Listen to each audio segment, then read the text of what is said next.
نحمدہ ونصلی علی رسولہ الکریم اما بعد فاعوذ باللہ من الشیطان الرجیم بسم اللہ الرحمن الرحیم رب اشرح لی صدری ویسر لی امری واحلل عقدۃ من لسانی یفقہوا قولی واجعل لی وزیرا من اہلی اللہم فقہنا فی الدین اللہم انی اسألک علما نافعا رزقا طیبا وعملا متقبلا آمین ثم آمین۔ السلام علیکم ورحمۃ اللہ وبرکاتہ۔ کل ہم علمہ البیان کے بارے میں کچھ باتیں کر رہے تھے۔ بہت اہم حکمتیں ہیں جو ہمیں سمجھنے کی ضرورت ہے۔ کل میں نے کہا تھا کہ جس طرح قرآن کا ایک رتبہ ہے ہمارے دلوں میں، اس کا ایک مقام ہے ہمارے دلوں میں، اس کی ایک عزت ہے، اسی طرح ہمیں اپنی زبان کی بھی عزت کرنی ہے۔ جو تحفہ اللہ سبحانہ تعالیٰ نے ہمیں دیا ہے زبان کا، اس کا کیا مطلب ہے کہ انسان گالی نہ دے۔ وہ اس زبان کی توہین ہے۔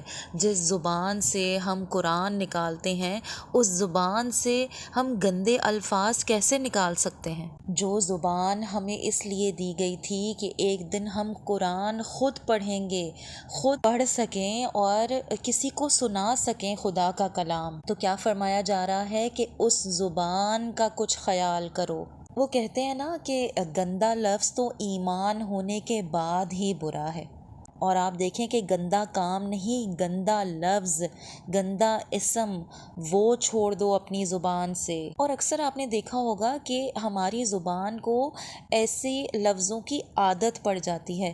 انسان غصے میں آتا ہے تو گندی گندی گالیاں خود بخود نکالنا شروع ہو جاتا ہے، سوچے سمجھے بغیر اس کے منہ سے ایسی بات نکلتی ہے۔ اللہ سبحانہ تعالیٰ فرما رہے ہیں، اور پہلے بھی کہا تھا نا کہ کسی انسان کو تکلیف دینے کے لیے پٹائی کم، الفاظ زیادہ تکلیف دیتے ہیں۔ تو کرنا کیا ہے؟ انسان کو اپنی زبان پاک کرنی ہے، تکلیف دینے والے الفاظ استعمال نہیں کرنے، گندے الفاظ استعمال نہیں کرنے۔ قرآن نے تو ہمیں وہ الفاظ دیے ہیں جو انسان کو پاک کرتے ہیں، تو انسان کے الفاظ خود پاک ہوتے چلے جاتے ہیں۔ پاک انسان کو برے لفظ برے لگنے لگ جائیں، ان سے وہ دور ہٹنے لگ جائے، تو یہی صحیح پاکی اختیار کرنا ہے۔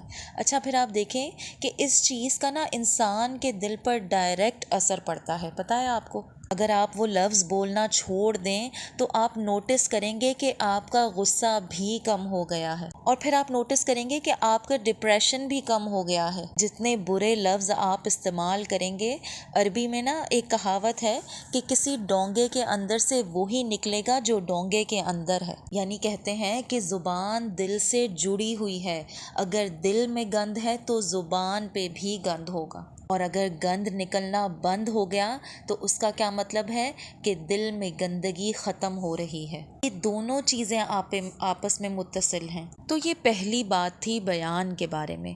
دوسری بات اگر ہم دیکھیں تو ایک اور چیز نوٹس کریں کہ اللہ سبحانہ تعالیٰ نے یہاں یہ نہیں کہا علمہ العربیہ کہ اس نے عربی سکھائی۔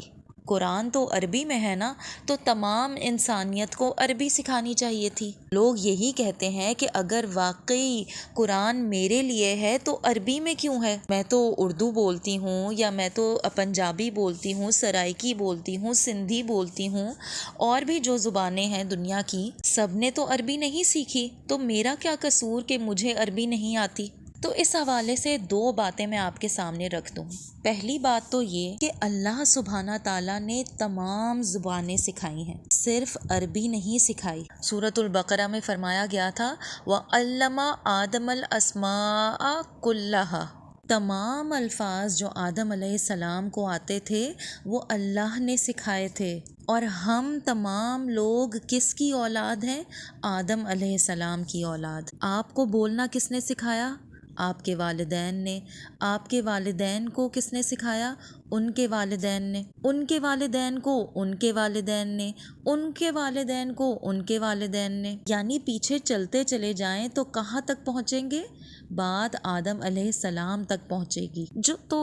ہم تمام لوگ جو آج بول رہے ہیں نا الفاظ، وہ آدم علیہ السلام کے سکھائے ہوئے الفاظ ہیں۔ اصل میں وہ آدم علیہ السلام کے سکھائے ہوئے الفاظ ہی کی اولاد ہیں، یعنی زبان کی بھی اولاد ہوتی ہے، جس طرح انسان کی اولاد ہوتی ہے نا۔ تمام زبانیں آدم علیہ السلام کو سکھائے ہوئے الفاظ کی اولادیں ہیں۔ تو اس سے بات کیا نکلتی ہے کہ یہ انگریزی اردو سے بہتر نہیں ہے، اور اردو فارسی سے بہتر نہیں ہے، اور فارسی پنجابی سے بہتر نہیں ہے۔ یہ تمام اللہ سبحانہ تعالیٰ کی سکھائی ہوئی ہیں، یہ تمام مقدس ہیں، تمام زبانوں کا احترام کرنا چاہیے۔ اگر کسی کی زبان پٹھان ہے تو اس کا اردو میں بات کرنے کا لہجہ ہمیں بڑا مزاحیہ لگتا ہے۔ لوگوں کے لہجے، ان کی زبانوں کا مذاق اڑانا، ان کو اپنے سے نچلا سمجھنا، جو اردو بولتا ہے اس کو پنجابی جاہل لگتا ہے، جو پنجابی بولتا ہے اس کو پشتو بری لگتی ہے، جو انگریزی بولتا ہے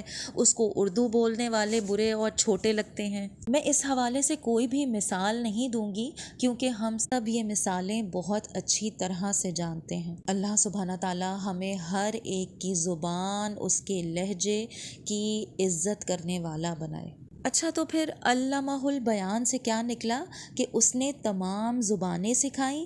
انسان کو ہر زبان کا احترام کرنا ضروری ہے۔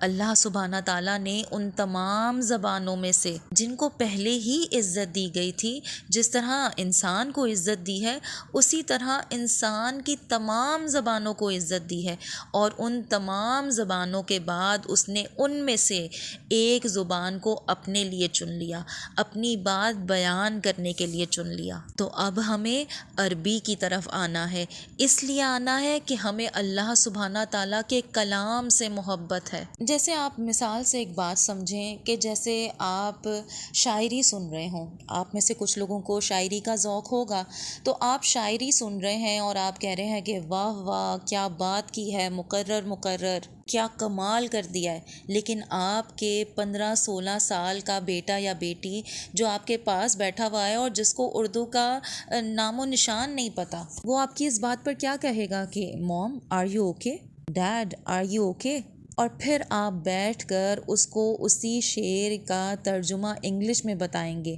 اور جب آپ اس خوبصورت سے شعر کا اردو میں انگلش میں ترجمہ بتائیں گے تو اس کا کیا اثر پڑے گا؟ اوہ واٹ، وہ یہی کہے گا نا کہ واٹ از دس، اور آپ کا جواب کیا ہوگا کہ نہیں تمہیں مزہ نہیں آ سکتا، اس کا مزہ تو صرف اردو میں ہی آتا ہے۔ گویا کیا بات پتہ چلی کہ اس بات میں جو مٹھاس ہے، جو مزہ ہے، جو مذاق ہے، جو اس کی اصل قوت ہے، وہ اسی زبان میں ہے۔ کیوں؟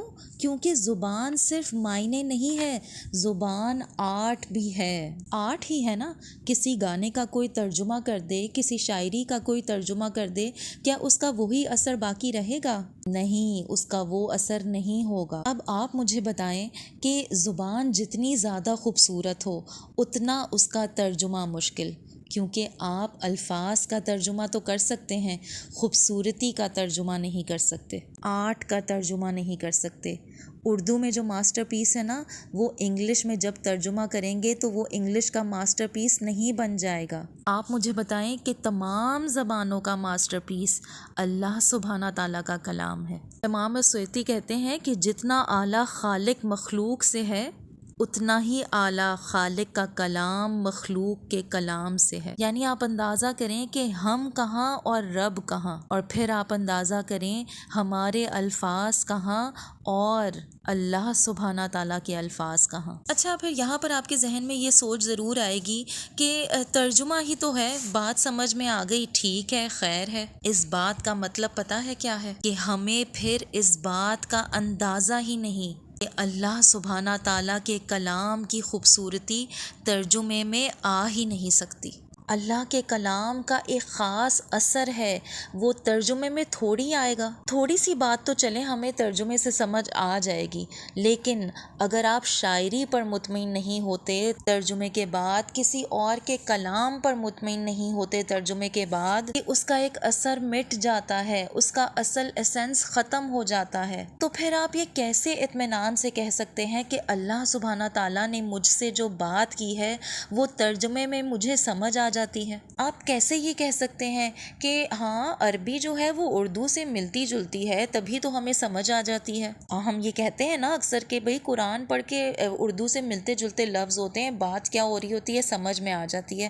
بھئی شاباش ہے اگر آپ کو سمجھ آ جاتی ہے، بہت بہت مبارک ہو آپ کو، لیکن کیا آپ کو پتہ ہے کہ عربی میں بہت سے لفظ ایسے ہیں جو ہم آج بھی استعمال کرتے ہیں جن کا عربی میں مطلب اور ہے اور اردو میں مطلب اور ہے؟ ٹھیک ہے، سمجھ آئی بات؟ تو اگر آپ کہہ رہے ہیں کہ ہاں مجھے سمجھ آ رہی ہے اردو ترجمے سے، نہیں سمجھ میں آ رہی۔ قرآن تو ایسا کلام ہے کہ آج کے عرب لوگوں کو جنہوں نے ٹھیک سے عربی نہیں پڑھی ہوئی ان کو سمجھ میں نہیں آ رہی، تو پھر ہم یہ کیسے کہہ سکتے ہیں کہ عربی اردو سے ملتی جلتی ہے بہت زیادہ اور عربی پڑھ کر مجھے سمجھ میں آ جاتا ہے کہ کیا لکھا ہوا ہے؟ اصل میں یہ کہنا چاہ رہی ہوں کہ انسان جب ترقی کرنا چاہتا ہے نا دنیا میں، اکثر ہم دیکھتے ہیں کہ انسان دنیا میں اپنا آگے بڑھنا چاہتا ہے تو وہ کیا کرتا ہے، وہ غیر انسانی زبان بھی سیکھ جاتا ہے۔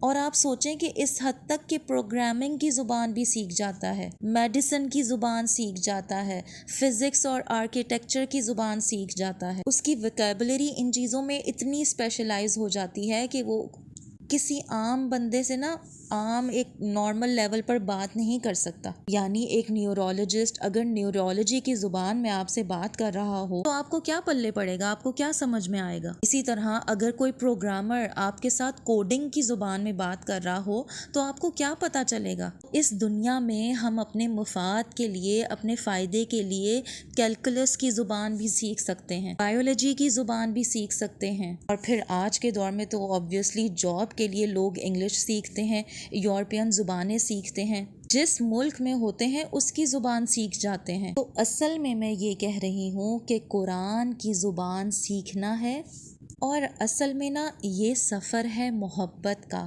خوبصورتی کا۔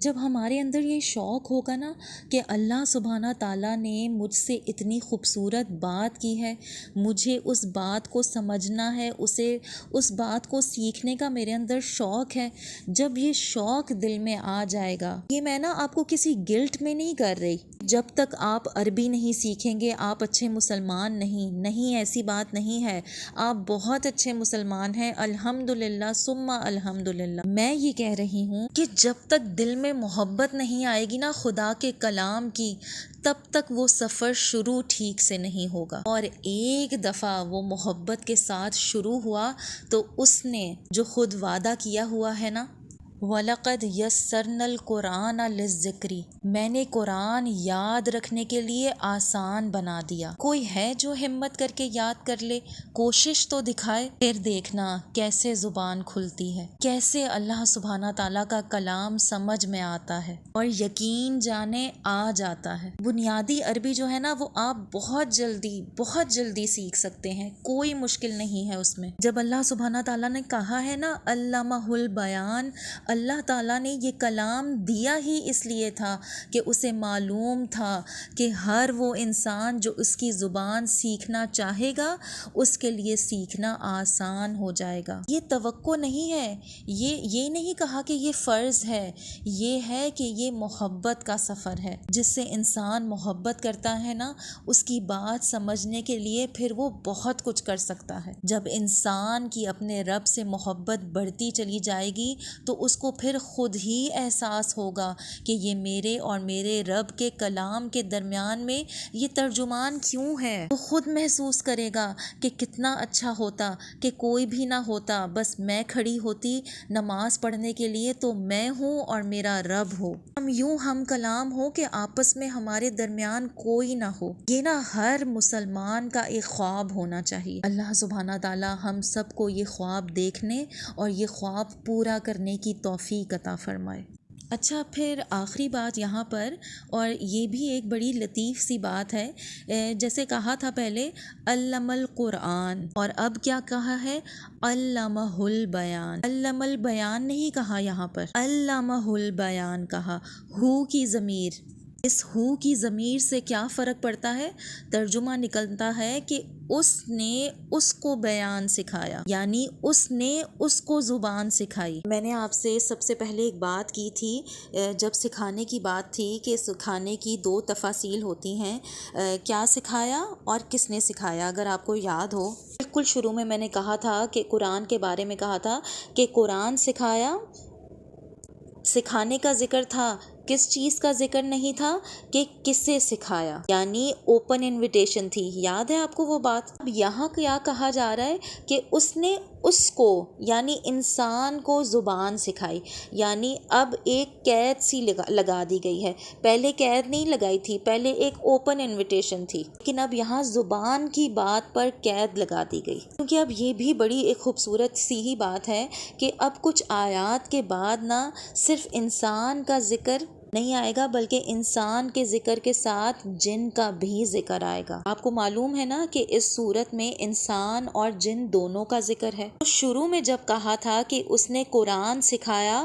تو اس میں اس نے قید نہیں ڈالی تھی کہ وہ قرآن صرف انسان کے سیکھنے کے لیے نہیں، بلکہ اسے جن بھی سیکھ سکتے ہیں، یعنی ہر طرح کا انسان سیکھ سکتا ہے، اور جنات کے لیے بھی وہ اوپن انویٹیشن ہے، کھلی انویٹیشن ہے. تک کہ کچھ جنہوں نے جو تھوڑا سا بھی قرآن سنا اور ان پر جو اثر پڑا اور انہوں نے جو تبصرہ کیا تھا، قرآن نے اس تبصرے کو، وہ جو قرآن سننے کے بعد جنوں کا تذکرہ تھا، وہ اتنا خوبصورت تھا کہ اللہ سبحانہ تعالیٰ نے اس کو قرآن کے اندر شامل کر دیا. سورۃ الجن میں، سورۃ الاحقاف میں جنوں کا اپنا تبصرہ قرآن کے بارے میں قرآن میں درج ہے، جب انہوں نے پہلی بار قرآن سنا تھا. دوسری طرف جو بڑی خوبصورت بات کی جا رہی ہے وہ یہ ہے کہ انسان کو جس طرح بیان سکھایا، وہ جنوں کو یا کسی اور مخلوق کو نہیں آتا. ہمیں یعنی انسانوں کو جو صلاحیت دی ہے شاعری بنانے کی، کریٹیو چیزیں لکھنے کی،